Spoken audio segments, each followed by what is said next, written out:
Say the code. Honor to Ukraine. Honor to its heroes. Come in. Close the door. Any Ruskies or commies among you? There is one Rusky, Russian but not communist here. Haha. I don't believe you. Let's test you. Okay. Here's the honey poison for the Ruskies. Oh, so it's poison for the Russians. From this honey moonshine, the Rusky falls down as a fly. So if you will not fall down after drinking it, that means you are our kind of man. Oh yes. You see, he is a Ukrainian Rusky. He withstood the test. Please walk in.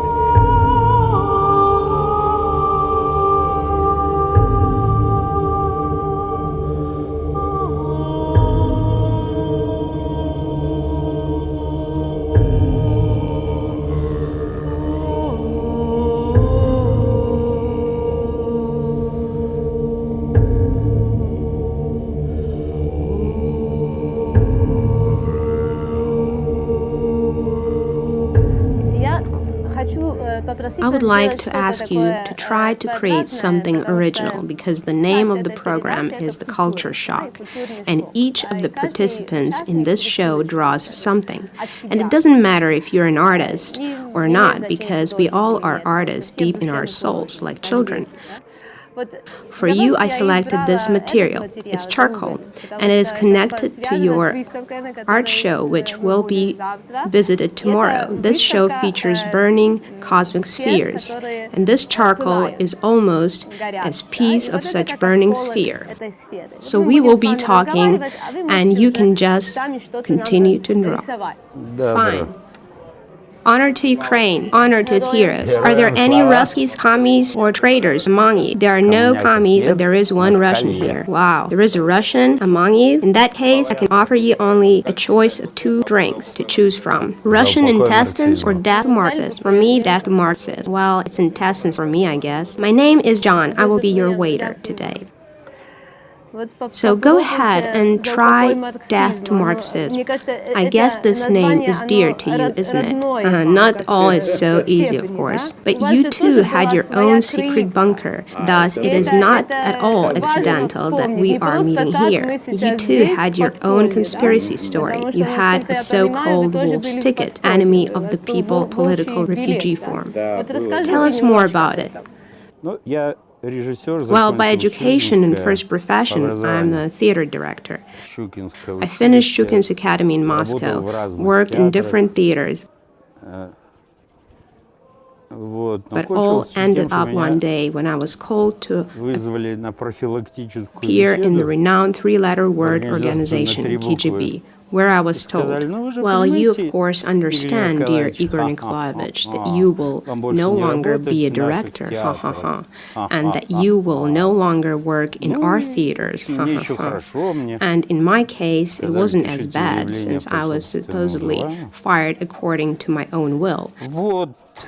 And all this is because of culture, for the culture reason. That is what I find truly shocking. You didn't commit any crime. No, I never was a dissident. Back then, it was all about our art, quote-unquote, and not our science and not our science. So my interests in science and art were not, quote-unquote, ours, so to say. And then it was even more interesting. I was left without any job, with a tiny son to take care of. He was only 6 months old at the time, and no one would accept me for any job position. Once I even applied to work as a guard in the security. Imagine, I was big and strong, and they said, yes, of course, come tomorrow. I came tomorrow, and they went on explaining to me that they cannot hire a person with higher university degree for this position. And so I was forced to leave the city of Vilnius.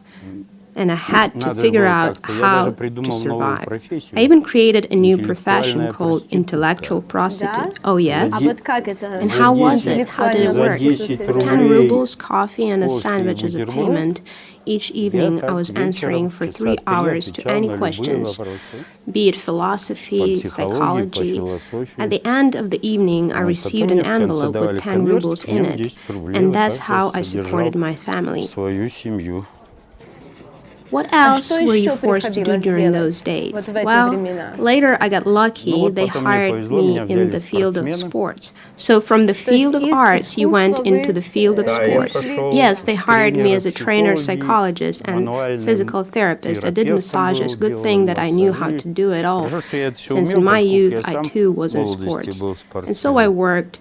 This was already in Kiev. This was your wolf's ticket, so to say, yes. Were they watching you? Well, what do you mean? At that time, so many people everywhere were watching each other and reporting to KGB, so there was really no need to do it specially.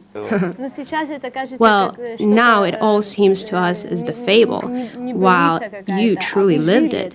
You were the hero of it all, so to us, such details are extremely important. What can you remember from those times that was shocking and left a mark on you? You know what? When I was working in Kaluga, there was a health professional theater there. I staged plays, even traveled with them around Soviet Union. And then I staged a play based on Estonian poet and drama writer Rimo called The Cinderella Games. In the play, I used various psychological techniques, taught actors to do it. And after that, they called me to the city's main party office. So there were always yours and ours, yes.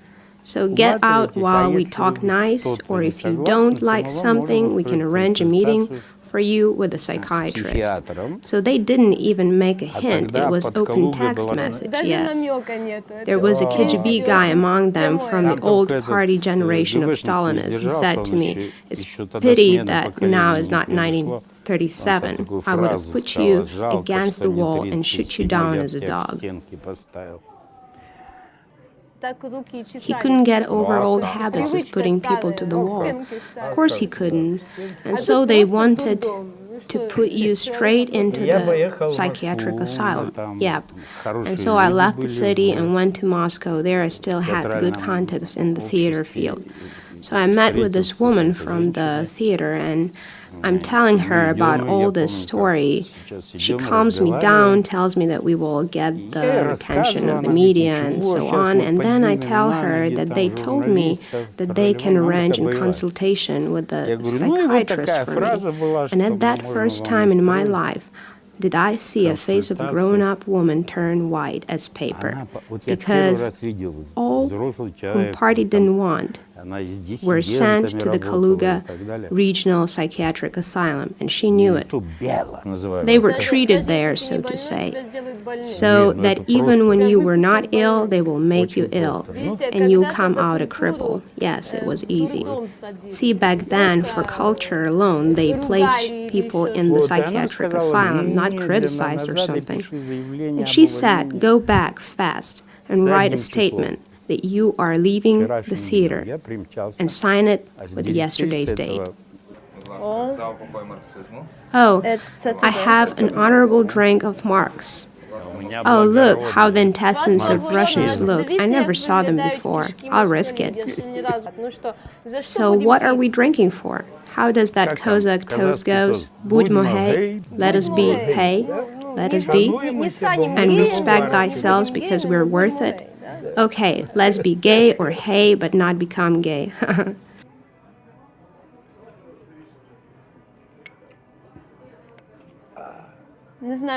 I don't know how they differ in taste from the intestines of non-Russians, but I must say it's not bad at all. I recommend it. So is there a connection between them wanting to place you in the psychiatric asylum and you getting interested in psychology and working in this field? No, it was much earlier. I became interested in psychology when I was 14, and by the age of 16, I have created a list of what a director should know in terms of psychology and philosophy. And finally, at 40, I more or less realized it. And also, I studied with a great teacher in Near East, and all that helped me to develop. The first generation in KGB were the old guys, and everything was very rough and primitive, a lot of cursing, the strategy of fear, and then the new generation came, young, educated, well-read specialists. Talking with them was very interesting indeed. 2 times a year, I was called to the KGB office for the so-called prophylactic talk. What did they ask during such talks? They tried to make you a KGB servant, offered to help them, or asked me if my point of view changed since. How you have to answer? Well, simply no. So you could answer no? Of course. They worked according to the principle, we can't help you, but we can let you be. And because they were truly interested in what I was doing, because I was studying inner resources of a human being, and used ancient texts and sciences to develop it and paraphrase it in a modern language. Thus, this study was also extremely interesting to them as well. Which moments, most bright and shocking moments, you can remember from those days? I'll tell you a shocking one. My mother came home all stressed out, although she was a tough woman and already used to a lot.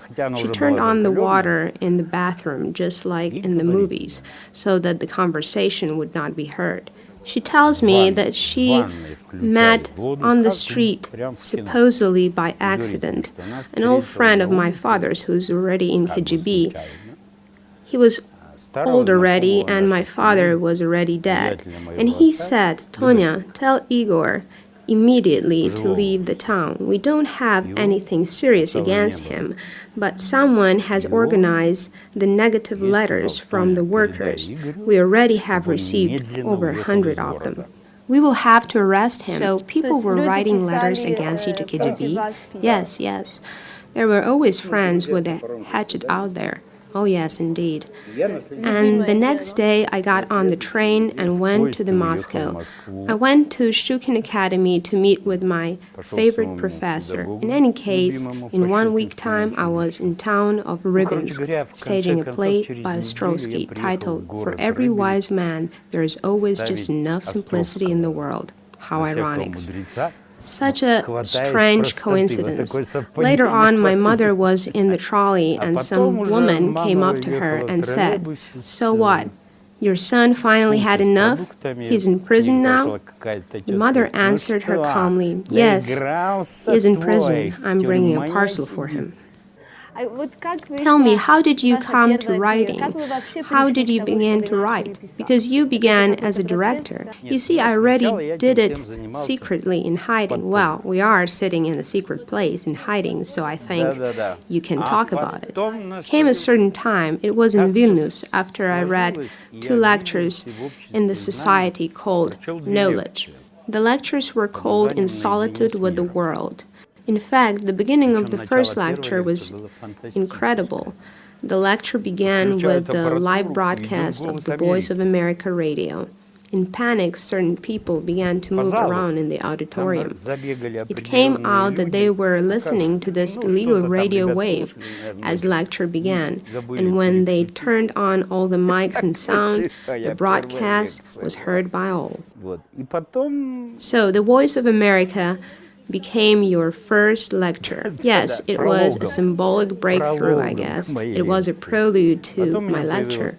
Then some people came up to me who were trying to figure out the best way for us all to immigrate to India, using all this as an excuse, offering to stay there and later go from there to Himalaya. I began to work with them, all the while perfectly understanding that all this is being taped and listened to by KGB. There were a lot of funny episodes. For example, we had a seminar by the lake, and the people who came to the seminar didn't even know how to fish. Anyway, it all was funny. In the evening, I began each talk as if talking not so much to the people that were there, but rather to the KGB tape recorders in the audience, saying, "Guys, get ready, turn on your tapes, I start." But all this was already towards the end of it all, towards the end of the Soviet system. But then in the 80s, it all became very serious once more. It was a new wave of the KGB cleansing. At that time, to people who were leading groups or meetings, KGB placed drugs and guns and arms in their bags and dressing rooms. It was at this time that I legally registered my relationship with the wife I had then. She was also the mother of my youngest son, and took on her surname, Kalinauskas, since I was Nikolaev before, because my mother-in-law said that her grandson can be only Lithuanian, and with a Lithuanian surname, otherwise she didn't even wish to see him.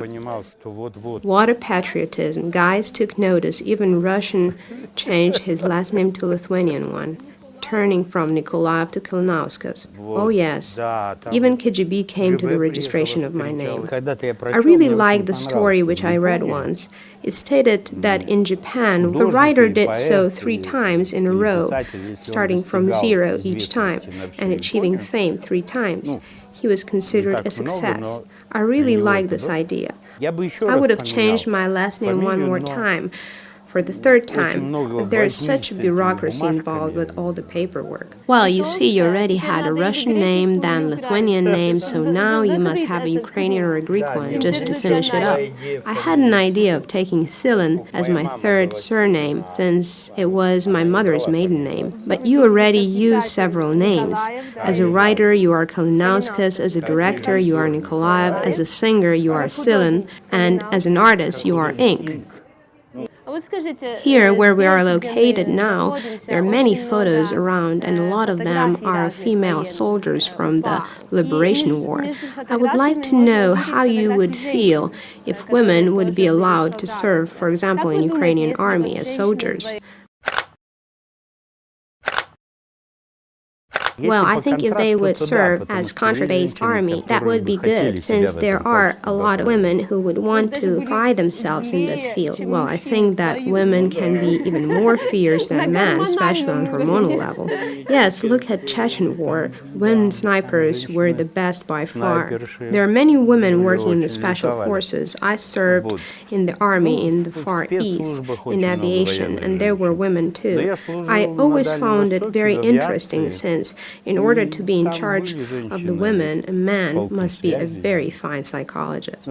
Well, since you were a soldier, and I too, as an old soldier, would like to offer you a special treat to shoot down your communist past, which made you suffer so. I agree, although the battle with the past is the most useless of all. Yes, but this is purely for the soul, purely symbolical, and here we can truly do it. Then it's interesting. Let's go. Honor to Ukraine, honor to its heroes. Let's see if you are not Ruskies. Hold on, be strong. I'm holding on. You're a Lithuanian son of a Russian nation. Let's see if you have any Russian dumplings, pelmeni, hidden anywhere. Did you by any chance hide them anywhere? Because we do not have pelmeni. They're illegal here. We have only vareniki, Ukrainian dumplings with meat. Please walk into the isolation chamber. We have fresh hay there today. Hold on, stay strong. Instead of pillow, there's hay. How are you there? Great. You say great, maybe you will not leave at all. You'll stay there. Did you ever sit on Huba, the army insulation chamber? Me? No. I said, I know how it is. Okay, now you have to cure somehow my spiritual trauma. You can recite a Ukrainian poem or sing a song, anything except Chervona Ruta, because even monkeys in Africa know it by heart. Come on, cut the talk. I feel that you are getting away from the topic and try to trick me into letting you out for free. Wait, maybe some kind of poem. Wait, I got it. Гей, наливайте полные чары, чтоб через вінцо лилося, щоб наша доля нас не цуралась, щоб краще в світі жилося. Let us be, hey, let us be, hey. Respect thyself because we're worth it. You see, you put them in the chamber as Russians and they come out of the chamber as Ukrainians. Tell me, can we choose in whom to shoot? Yes. Oh, okay, so we can choose. In Stalin then, only in Stalin.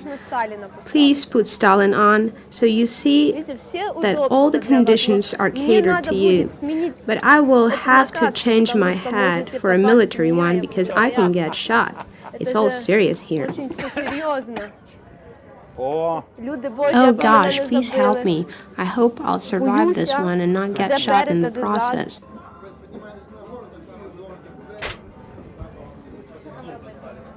You already shot his teeth out. Do you feel a bit better? Of course. Great job. You are a guy. You're no Rusky. You're a true Ukrainian now.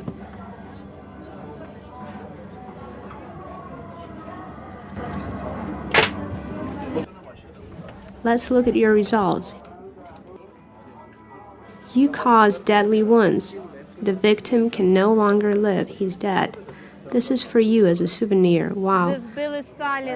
You killed Stalin. I now know how Stalin died. He was killed by Kalinauskas. I congratulate you. It's super. We killed communism. Let's keep on going.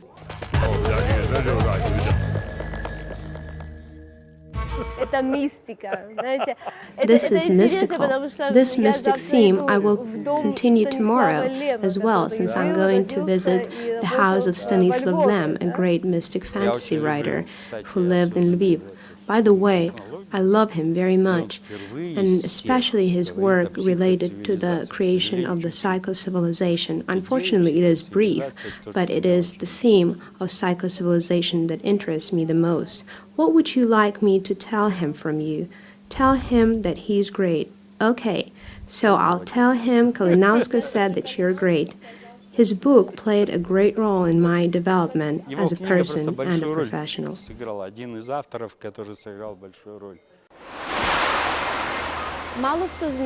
Few people know that it was the hairdresser who saved the life of a famous writer, Stanislav Lem, by saving his family from execution or an exile by the Soviets.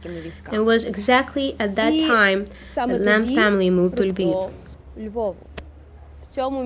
In this city, Stanislav Lem went to school, grew up, and then later moved to Poland to attend the university there.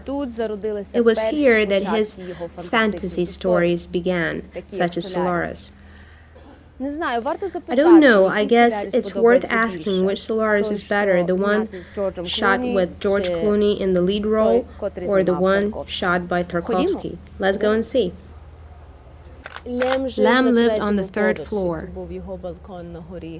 But will someone open the door for us today? Let's see. Let's try this button, 3A.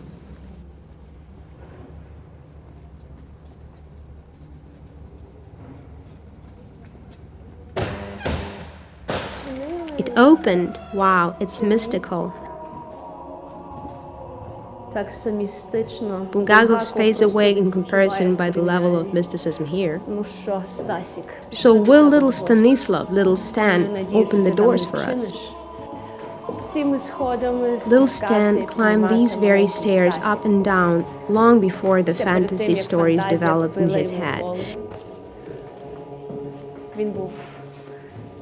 He was a doctor, studied to be a doctor, and then much later began to write.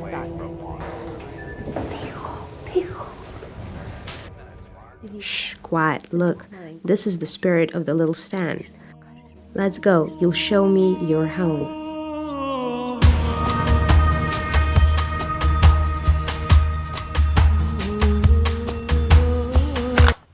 Here you can see the architectural ornaments which Stanislav Lem describes as immortal ones, since they survived all the people, all the times.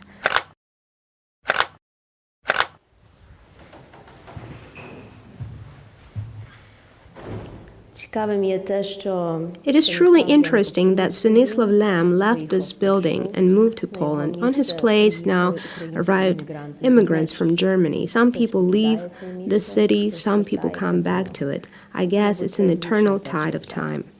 And I must deliver the message from the artist Kalinauskas. He said to tell you that you're great, Stan. The mysticism exists. In this very courtyard once hung the underwear of little Stan. His mother washed his clothing and placed them on the drying wire to dry. It's a historical courtyard filled with Lviv-style mysticism. Look.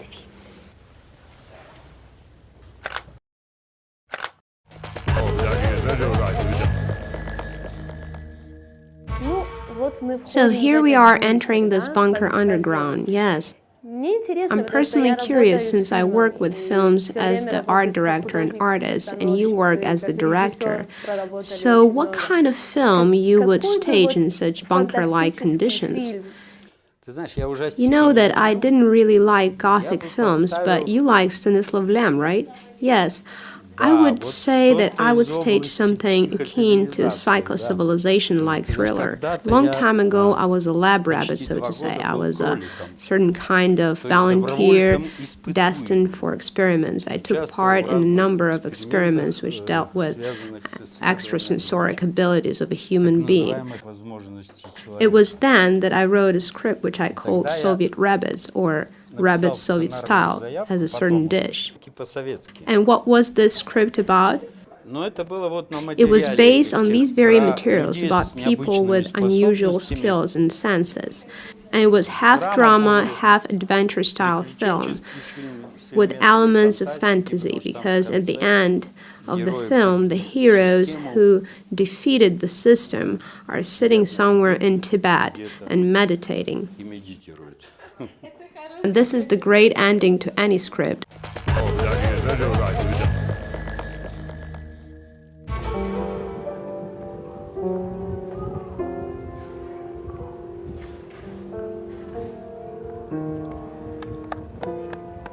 Ciao, come stai? Bene, tu? Brava!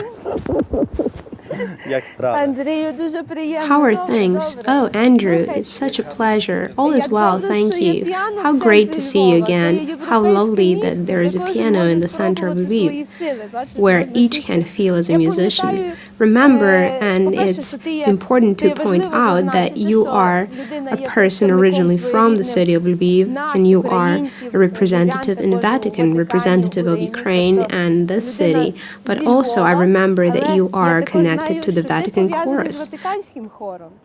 And there were probably some memories from moments which you remember best from your time in Vatican. When talking about the papal chorus, then it had both the moments of beauty as well as the moments of sadness. When the person I loved and respected the most, John Paul II, by the way, he's especially loved by all the people of Lviv after he sang a song in the region of Sihiv near Lviv, a song of sunshine, and the sun came out and pushed away the clouds. Tell me more about it, because I didn't know about this story. Back then, I never even thought this person would become so dear to me. When I was standing there in Sihiv in front of that church of St. Mary's Ascension, by the way, the date is coming up soon of the celebration, and we all gathered there. It was the meeting with the youth. We all were overwhelmed with feeling of anticipation, although we still had not comprehended the whole magnitude of his persona and this event. And even for me, at that point, faith was more educational rather than spiritual element, and I was a slow learner. I realized that it was a great persona, and for some reason, all were drawn to him. He had that magic in him. A lot of people gathered, basically the whole city of Lviv, and the weather was like today. It was sunny, and then the cloud came and the rain began, and at that point, our Holy Father, by the way, soon he will be finally canonized into sainthood, he began to sing a song in Polish. He began calling for the sunshine to appear and push away the clouds with the song. I can't sing it to you now word by word. Wow, Wow, he was like a religious magician, a true shaman. He showed himself more as the messenger of God on earth, who with his simple magic act has shown that God cares about this gathering, that people of Lviv, it was amazing. Tell me, do you remember this song? You know, some time ago I even hummed it, but with time it fades from my memory. I remember that in lyrics it called for the sun to appear and for the clouds hide. I remember that in lyrics it called for the sun to appear and for the clouds to hide, because it must be sunny today. And at that point he even smiled and joked, but all this was so charismatic, I can't even describe you. One must see, live through it. And the second time when I felt something so amazing, something similar, and that is in fact why I was telling you that I felt both joy and sadness, it was when the Pope John Paul II died, and I had a great honor to sing with the papal chorus, to be next to his body during the days from his death until his funeral, from the 2nd of April until the 8th of April 2005. Present next to his body when the whole world had gathered in Vatican. What did you feel? Was there a magic, unreal energy around? I can only describe that energy by saying that even nowadays, when I think of those moments, I get goosebumps all over my body. You know, I would like to invite you to join me for a most expensive in the city of Lviv cup of coffee, because this coffee has no price. Well, it must be the best coffee then if it's the most expensive, or perhaps just so expensive that it has no price. It's a secret coffee, a secret organization which makes this coffee. You see, there's conspiracy all around here. See these stairs? One can break their head here climbing up. All this is very suspicious. These are ancient Lviv stone buildings on the Ratusha Square. They all are like that. Good day. A very good day to you. As they say, if your day went well, then the evening must be memorable too. Absolutely. We heard that you have the best and the most expensive coffee here. I don't know about the coffee, but I have this. Oh, this is Lviv coffee. Yes, coffee named Halochka can be only from Lviv. We have tea called Conversation. It's from Sikhiv, region of Lviv. So on Sikhiv they drink only conversation tea? Of course. Where else can you have a true conversation? Only on Sikhiv. I also have the moonshine from the town of Ternopil. If you drink this, you can skip on going to your farm, because after moonshine, if your cow was lying, it will stand up, and if it was standing, it will immediately lay down. And where from are you? From all parts of the world, some of us from Rome, some from United States. Ah, you came to me from Obama. This is for him. You think he likes this? This is his size? I don't know if it's his size because he's far away and I couldn't measure the size. You need to fly by plane to him. But the most important thing is that he likes it. Please walk into my living room. Okay, so we can come in. Wow, the prices here are ridiculous. A piece of meat costs 2,500. What kind of prices are those? You can choke with it. We have very delicious meat here. Yes, but for such a price, I will choke on it. I won't be able to swallow. You know, we are modest people, especially spiritual people are always modest, so we probably will take the cheapest of the most expensive. 2 most expensive coffees, please.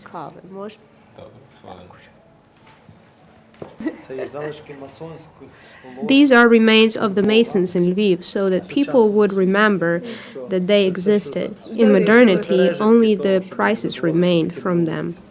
Oh, our coffee has arrived. The small one is for me, since I'm small. Look, the most expensive coffee in the world. Look, it's served with spoons of chocolate. Mamma mia, what a great idea. Well, at least once in your lifetime, you gotta taste this. Let's taste what Masons used to drink. You know, I remember when you and I were walking around Rome and talking about secret organizations filled with mystery, and very few know the inside of it. One place still comes to my mind, the building of Corpus Christi. Can you tell us a little bit about Corpus Christi? What do they do? what is their mission in the world? Because there's a lot of talk, but few know the truth. Can you give some examples? Well, it is probably one of the top philanthropic organizations, since they try to help and to develop the third world countries, to prevent and stop the hunger, to educate. There are many religious orders who work in this philanthropic field. Long time ago, these orders were more militaristic, but now they're purely philanthropic. Among them are such orders as the Order of the Christ of Jerusalem, the Order of Malta Knights. I want to ask you, during your stay and life in Rome, you probably met a lot of really interesting people. For example, you could come to someone's home with your religious mission and you would realize that this person is not ordinary. Yes, first of all, I'm very grateful to life because during my life in Rome, I was able to meet people from all straits of life, from the lowest to the top. Since we were talking with you about John Paul II, his funeral, I was present with the papal chorus in the very heart of it all. At the time when people couldn't even get past the river Tiber, the whole city was filled with people, and I was next to him. I was in the diplomatic corpus with all the leaders of the world who came to give their last honors to the Pope, and it was incredible. When I walked on my way, I saw Prince Charles chatting with Jacques Chirac. I saw all presidents and prime ministers, and even the president of Ukraine was there. I turned my head to look back in realization that I will never see these people again in my life. I was deeply saddened by the event, yet I was so pleased to see that this Pope managed to gather people around him from all over the world, from different religions and points of view. There were Catholics and Muslims, Jews and Orthodox, all standing together as one. And when talking about particular families who became my friends, the home of Eugenio Pacelli, the last Italian pope who was born in Rome, comes to mind. I'm in constant contact with his family. So you are friends? Yes, we often see each other, and every year we gather together to remember Pacelli. In fact, in that building where he lived a lot of noble people, counts, barons, princes. Yes, I remember. You were telling me once that you came to someone's home and you realized that this person is a baron. Yes, but if once these people were an untouchable caste of society, now they're just like us. Very open, humane, and warm people. In general, when talking of Rome, I can say that it gave me many splendid moments in meetings with such people. And it was stunning to see how these people carried their history and tradition into modernity. Lviv also has its history and tradition, although my first such meetings with such people took place in Rome.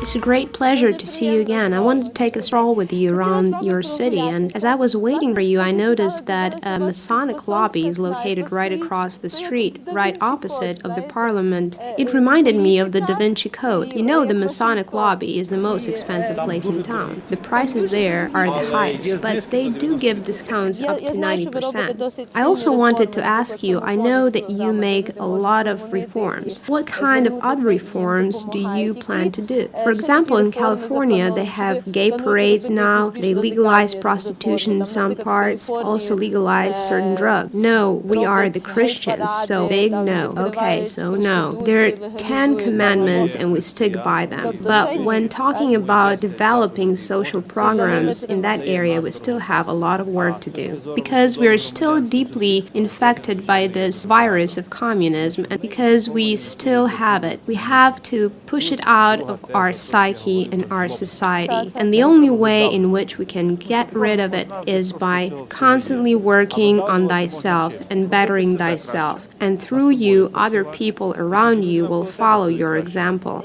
Just recently, I came from Amsterdam where I was talking to their mayor. From your words, I gather that you will not legalize drugs in Lviv, right? No, no, no. So, the greatest and most potent drug of all is the Lviv coffee. So, come to Lviv to get high on it.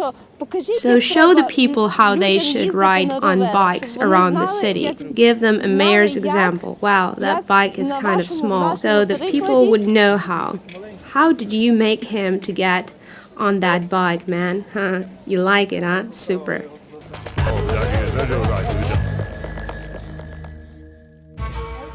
I greet you. Here, please meet a true ancestor of great coffee maker Kulczycki. So you will make us a coffee the same way your great ancestor Kulczycki did. Yes, indeed, the same way as Igor Kalinauskas made it once. Darka, please tell us, what is the secret of your coffee? In my coffee, I put a touch of salt and a touch of cinnamon. How interesting. And it intensifies the flavor of the coffee. Yes, yes. But I put the salt at the very end. And what is the exact amount of salt which you place in the coffee? Oh, just very little, few drops. And I know that you are a true coffee lover, isn't that so? So what are your secret recipes for coffee? Well, in reality, the base for everything is a good coffee itself. The question is, when to add the sugar to it, in the beginning of the coffee making process or at its end. I tried also adding cinnamon and even a touch of pepper. It all depends from your personal mood in reality. Well, the person gets used to it fast, and time to time you must change it a bit so it stays interesting and new. So coffee is addictive. It's a special form of drug. Actually, I noticed the people in Lviv can drink strong coffee in the evening or even at night. They drink it any time and it doesn't affect them at all. Well, there is a secret to that too. You know that in Lviv it rains a lot, and when it's raining, the pressure drops, and so does the human blood pressure. It drops too. And that is why we drink coffee, to keep us feeling good.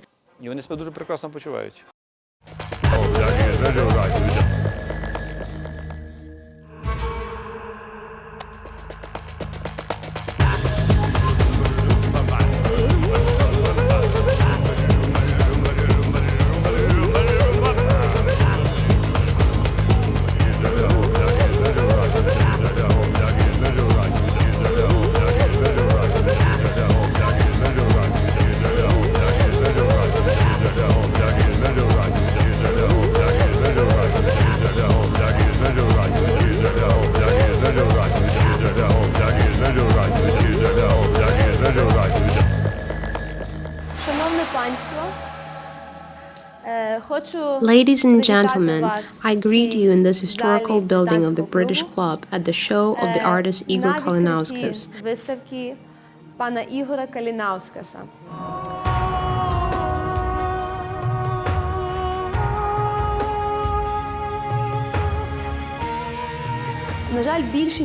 Unfortunately, most of these works are in private collections around the world. So this basically is the show of one painting. There is one original painting which is framed, the rest are jacquees printed on canvas displayed so that the viewer could get a better idea of how the series looked together. Once again, returning back to the theme of the location of this show. Here you are surrounded by the historic murals, portraits of the king and queen on the walls, Baroque ornaments. Yet, on the other hand, we see absolutely modern conceptual paintings working on a total contrast. It's as if one took the paintings by Malevich and placed them in the Baroque palace. What I'm trying to say is that all this is eternal. The combination of the ancient and the modern, the connection between the two is eternal, and hence is the name of this art project and show, The Sacred. It is an eternal thread that binds the ages. Now a few words about the artist himself, Igor Kalinauskas. He conquered Italy, Milan, on the day of the city of Milan with his show in the Museum of Leonardo da Vinci, featuring his epic art installation, The Last Supper. Extremely spiritual, philosophical work, which was later shown all over the world, including Louvre Gallery Kiev. He had numerous shows worldwide in London Saatchi Gallery Project, in Switzerland, all over Eastern and Western Europe. He's the person of the world. And for Lviv, his persona and this project is especially interesting, since Mr. Kalinauskas cradles within him a great mix of cultures, knowledge, talent. He's a writer, artist, psychologist, philosopher, musician. By the way, the music which you are hearing is created by Mr. Kalinauskas and the band Zikr, and it is to this music that the fire dance was performed.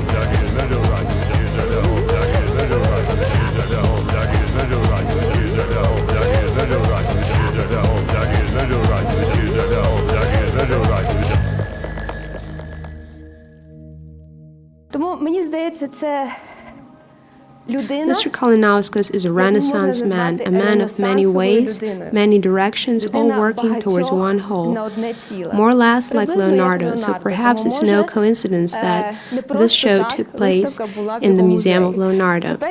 Now I would like for the artist himself to talk and tell us more about himself and the work. Good evening. It's always hard for the artist to talk, since he's used to doing that with his brush. You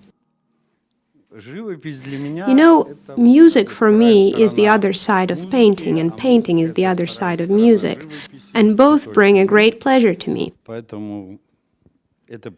And I was also pleased to find out that my work pleases others as well, and people buy it, and it crosses lands and oceans and lives a life of its own there. What can I say? My personal prayer, my chant is, cursing the name of Holy Father will be forgiven, cursing the name of the Holy Son will be forgiven, but cursing the name of the Holy Spirit will not be forgiven for the rest of times. Amen. In everything that I do, I try to portray how this spirit dwells within the human and can exist in this complicated human world. For me, this is the sense of my art and my life and everything which I do, my writing, my philosophy, my practice, and my teaching. I think that the human being is still very far from truly knowing thyself. We know the least about thyself. I always see this image in my head that we are like a midget in front of the giant. The giant is us, what we can be, what we can and should become. And the midget is what we are now, in this social order, in this society, what we were taught and trained to do, and convinced that this is us. No need to yearn for more. And I believe, and this belief is also based on many, many years of study, knowledge, and work with people, that it is very difficult indeed to truly enter thyself. You know, at the end of the 19th century, there was a certain propaganda campaign created under a motto, Path to Thyself, and it was genius. Why it was genius? Well, because it undermines that in order to find thyself, I must seek not in me, but somewhere else, somewhere far, and thus I need guidance on this distant journey. and a guide who will lead me there. And a great many were tempted by this idea and went on this journey to the unknown thyself. I'm convinced that the sacred path is the path inside you, within thyself. Дякую. Thank you for the sacred. Щиро дякуємо. And talking about the sacred, I have to mention that Mr. Kalinauskas had music performances all over the world in some of the leading cathedrals, including St. Alexander's Roman Catholic Cathedral in Kiev, Cathedral in Paris, Italy, in Slovak Republic, and now are getting ready for the project in Vatican.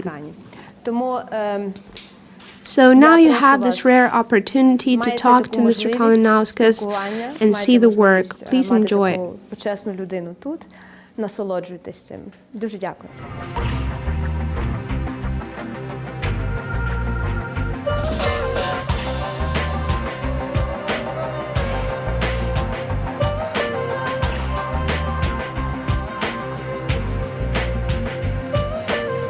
It truly gives you this feeling of depth, as if you travel within. You know, many times when people go through a near-death experience or coma, they say that they see something similar to this, as if they journey deep within, in a circular tunnel towards the light. Yeah.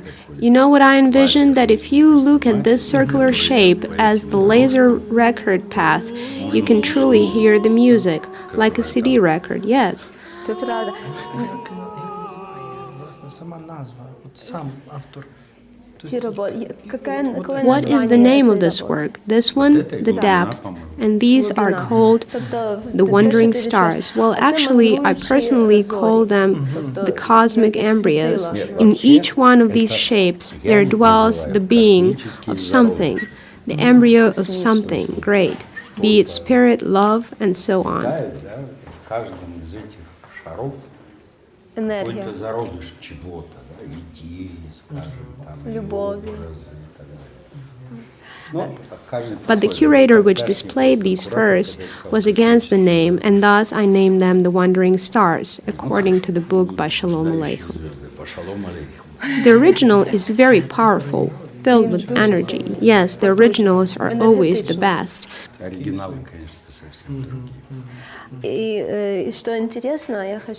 You know, I want to tell you that Andrew is in the papal chorus of Vatican.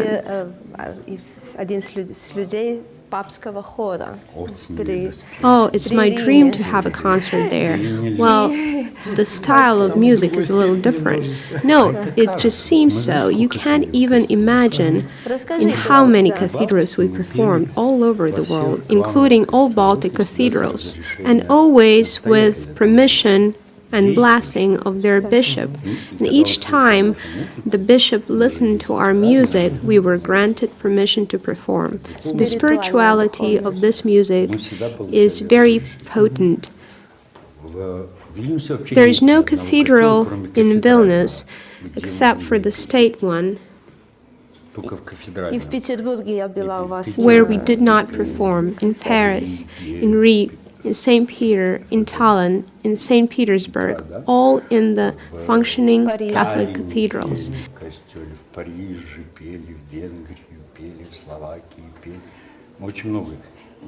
Yet mostly in Catholic ones, since Orthodox ones are more closed in to the corporation, more traditional, I guess.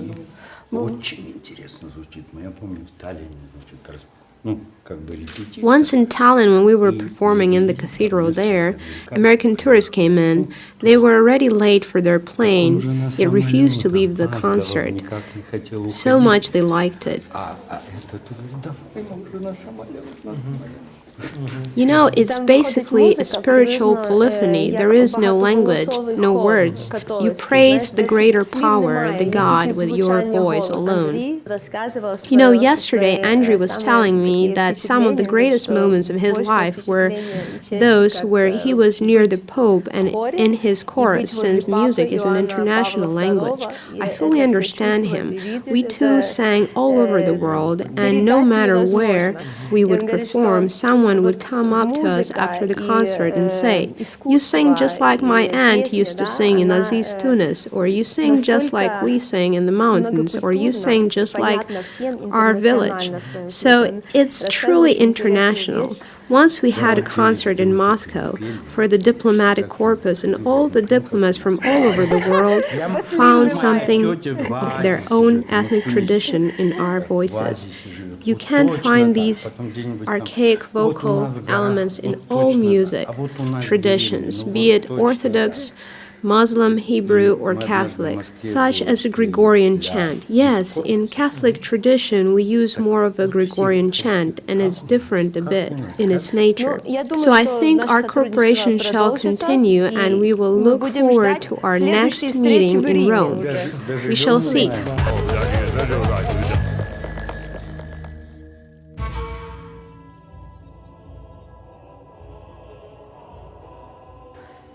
And what city can it be?